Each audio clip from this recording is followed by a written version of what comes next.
पे ही दिल दिलदारा के तो अंगना से उठे के मने नहीं के करत, कुछ गड़बड़ बक्का रे। अरे लजाइल बाड़ी सुनू काहे बाजार के डैमेज माल नु ले आइल बाड़ी से चढ़ावे खातिर तिलक में।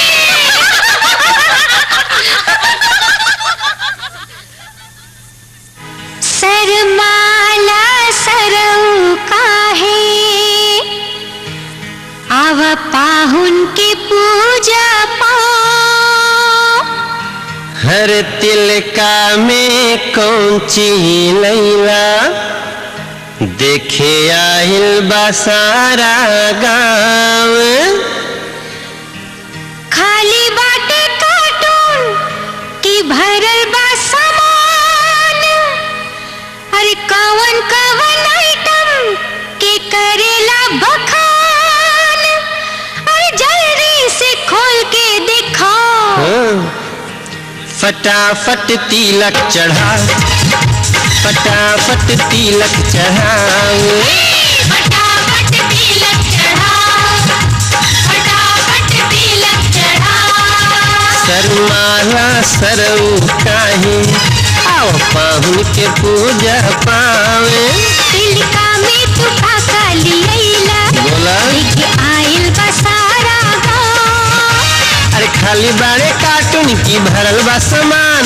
कौन कौन आइटम के करेला बखान, जल्दी से खोल के दिखाओ। फटाफट तिलक चढ़ाओ, फटाफट तिलक चढ़ाओ। फटाफट तिलक चढ़ाओ, फटाफट तिलक चढ़ाओ।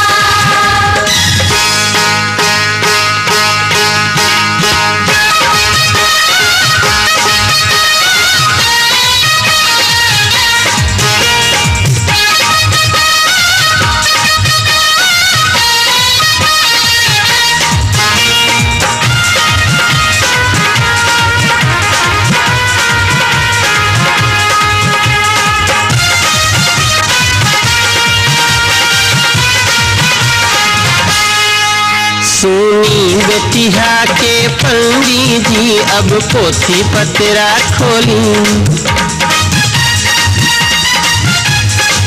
सुनी बेटिया के पंडित जी अब पोथी पतरा खोली। भगवाई ना अब मुहवा से मंतर मंतर बोली। भगवाई ना अब मुहवा से मंतर मंतर बोली। अरे खुली आज आंगन मेरा और सब पोल, देखे के बाबाजी की पुटी राउर ढोल। खुली आज आंगन मेरा और सब पोल, देखे के बाबाजी की पुटी राउर ढोल। और तिलक के सागुन उठा जांचे के परी सरकार। फटाफट तिलक चढ़ाओ, फटाफट तिलक चढ़ाओ। खाली बाटे कार्टून की भरल बा सामान। कवन कवन आइटम के करेला बखान। अरे जल्दी से खोल के दिखाओ। हे फटाफट तिलक चढ़ाओ, फटाफट तिलक चढ़ाओ। फटाफट तिलक चढ़ाओ, फटाफट तिलक चढ़ाओ।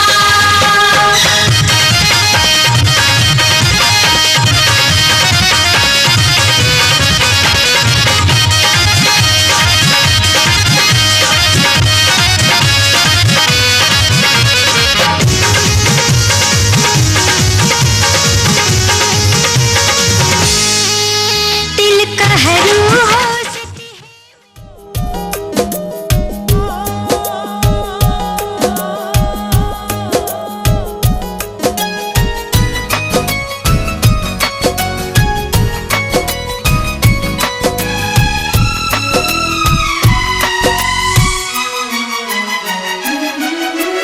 आओ सुनाओ प्यार की एक कहानी। एक था लड़का एक थी लड़की दीवानी।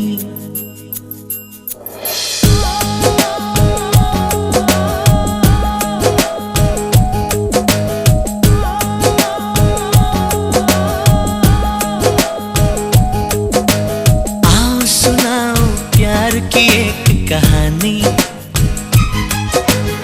एक था लड़का एक थी लड़की दीवानी, वो भी हंसने लगी थी ये भी हंसने लगा था। दोनों समझे नहीं थे वो जो होने लगा था। आओ सुनाओ प्यार की एक कहानी।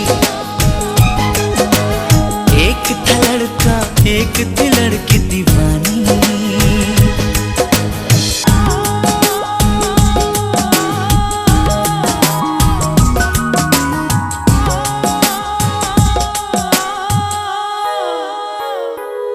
जो भी कहना ना था वो भी कहने लगे, जो भी सुनना ना था वो भी सुनने लगे।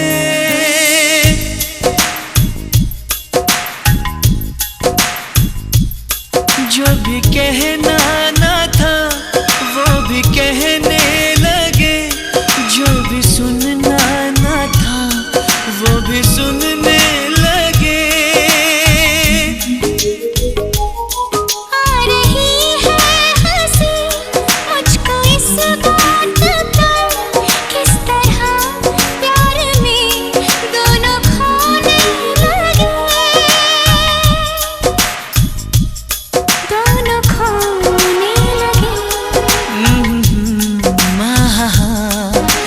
जानने वाली बातें थी अनजानी। एक था लड़का एक थी लड़की दीवानी।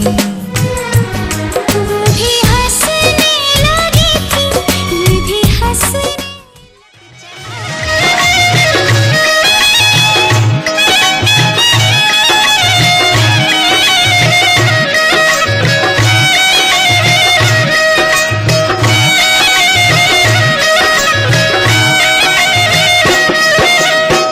चुम चुम चुमावेली बाबी तो हागिन बाबू।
मतलब है फुल कोचिंग मतलब हो गया। चलिए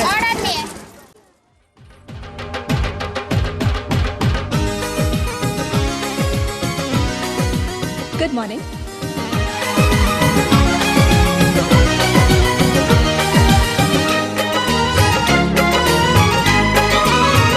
हमारी शादी में अभी बाकी है हफ्ते 400 बरस लगे। ये हफ्ते कैसे होंगे पार नहीं कर सकता मैं, और एक दिन भी इंतजार आज ही पहना दे आज ही पहना दे तेरी गोरी बाहों का हार। पूनम हो जानम हो पूनम हो जानम हो।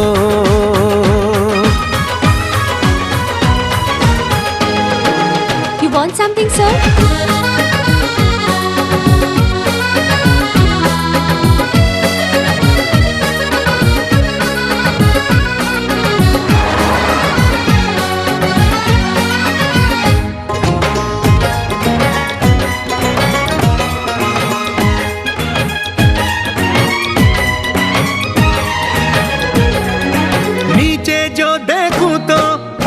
ही ओशन है, ऊपर जो देखूं तो तू आकाश में रोशन है। मिलन की जल्दी है, प्लेन की धीमी है रफ्तार। मेरा बस चले तो मैं दूस की छत पे प्लेन उतार। मजे ससुराल के लूं, महीना पूरा वहाँ गुजार। उसे लेकर लौटूं, संग लेकर लौटूं, उसे लेकर लौटूं, मैं जिसका इकलौता हकदार। पूनम हो जानम हो पूनम हो जानम हो।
सर